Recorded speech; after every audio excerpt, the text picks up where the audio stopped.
Hey, good morning, John. This is a quick demo video for you for your Tusken Slayer.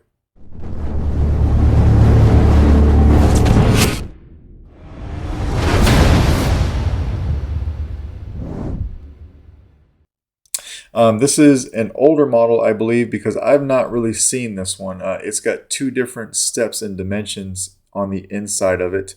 And from what I remember, the newer ones are the same all the way through. But what I liked about this is I was able to fit a 28 millimeter speaker in here. All right, so this is installed with a Proffie. It's a 2-button setup. Your two switches do protrude a little bit out here. All right, so your front switch will be your power, your back will be your auxiliary. And the reason they protrude is because you need to be able to pull them out. They're on magnets because the entire chassis is removable. All right. I did get you some blinkies up here. So we've got two Neopixel accents that I'll show you in the chassis. The front one will be green, while the back one over here will be red. All right. You've got a Carl Chen V4 Neopixel connector. And one modification that I did to this guy is your original brass pin right here. It was right here, and it wasn't long enough for blade retention. And I had some knurled brass pieces like this that were close, and they were longer, so I was able to cut them down so that we could use this for blade retention. But I will be including the original piece in your box just in case you want to swap it out for accuracy. All right, but that was my solution for blade retention. How to get to your chassis, what you want to do, first thing, come over here and take out these two switches. It doesn't matter how they go back. I made sure that the magnets were both on the same polarity on each switch, so you can interchange those. All right, come over here and unscrew your pommel. I did glue your grips on, so you're good to go there. But you'll unscrew your pommel here. Take that out. You'll see your chassis, but just come in from the emitter side and just give it a gentle push, and it'll pop out here, and then you can just pull it out. All right, and this is what it looks like. So your two switches over here on magnets, power and auxiliary. You've got a removable battery set up here, so please remember the spring side is the negative side of your battery. You've got a 28 millimeter Smuggler's Outpost Elite speaker. You've got your two Neopixel accents for your shine through there, and of course your Neopixel connector here. And then lastly, you've got your board right here, so your Proffie board, access to SD card and micro USB without moving the board. And this board is adhesed down to the shelf, all right, because there's a lot of wires underneath that guy, and I made sure you had access here. Right in front of the board over here, you have a kill switch, so you can kill this guy and leave your battery in. You'll notice on this side of the chassis, I have this channel running right along the edge, and it stops here, all right, and that is because your Covertech screw, if it will show up on camera, sometimes it could be hard. Right there, you could see it, right? It sticks into the chassis, or like into the ID of the Saber.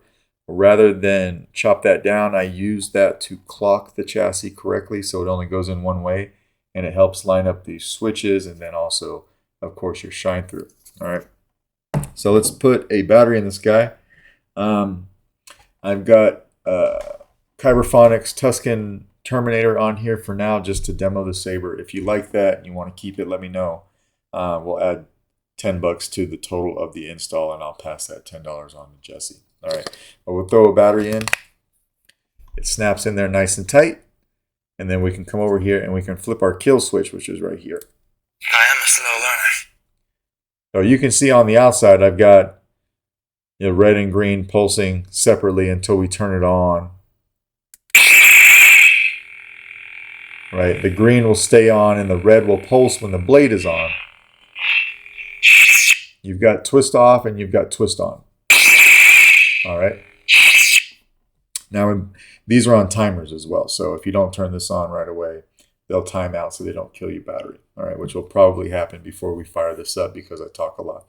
But when putting this in, just make sure your switches are on the just aligned with your box, and by doing that, the slot for the Covertech screw will find its home as well. If you don't put it in right, it's only going to go in that far. All right, but when you put it in right, it goes in all the way. Push it in. Try not to push on the speaker drum. We can take the pommel, screw it on, and when you screw this all the way down, that is what pushes the chassis up into place, and it locks in place. All right, so once that's tight, everything is good to go. As you can see, your LED's timed out. And we can take each of our switches and just drop them in. Maybe a little hard to see. You might be able to see that on camera, but you can see the magnets inside that hole there for the switches. All right, so you just drop those right in. They find their home, and then you can come over here and hit power.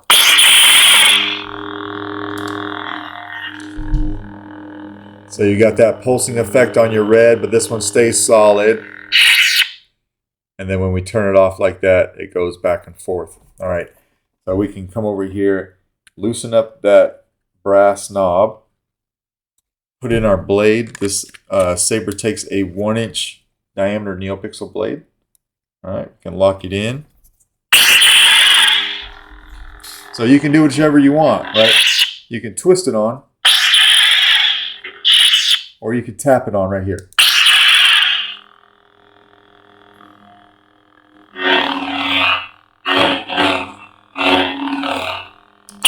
Auxiliary down here. Now when you hit auxiliary, I made these react to that, so you'll see that. Blaster bolts is just tapping auxiliary. But if you want blade lockup, what you'll want to do is hold the auxiliary button down and hit the saber. This is a test blade, so you'll just see it right here. But on a full-length blade, when you go horizontal, that blade lockup moves towards the middle of the blade. Force effect sounds are a long press on the power when the saber's on.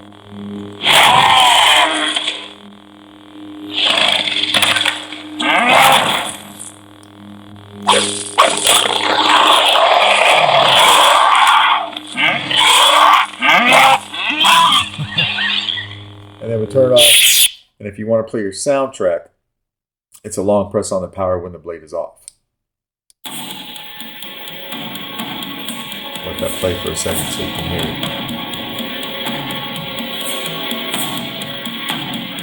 All right, and then to turn that off, it's the same thing, just a long press on the power. Just like that. Just like that. For now, this just has one sound font on it, but if you wanted to trade fonts, if you had multiple on the saber, you would just tap auxiliary.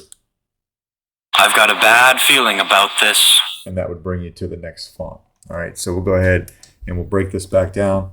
So very easy to take our blade out, tighten this back up, come over here, and while I'm unscrewing this pommel and getting the chassis out, you might see these time out. I think we got about 40 seconds. I'll sit here until they do so that you can see that.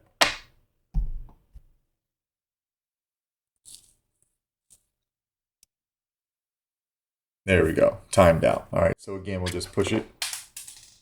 One thing you never want to do that I just did, that's why the video cut out, is I started to take the chassis out without taking the switches out. Very important, you want to remember to take those switches out first. All right, so pop the switches out. Now we can come over here and we can pop the chassis out, turn it on, and then kill it from right here if we want to, right? Just flip that and it kills everything. Now, you know, nothing works. To take this battery out, you may need a tool because I made it a pretty tight fit. I just used the back of my pair of tweezers. You just come over here from the positive side by your speaker and you can pop your battery out like that. I will be including a battery with your install. You'll notice my test battery has the sticker off. I did the same with yours. All right, I put the sticker on the case, but the sticker is off the battery.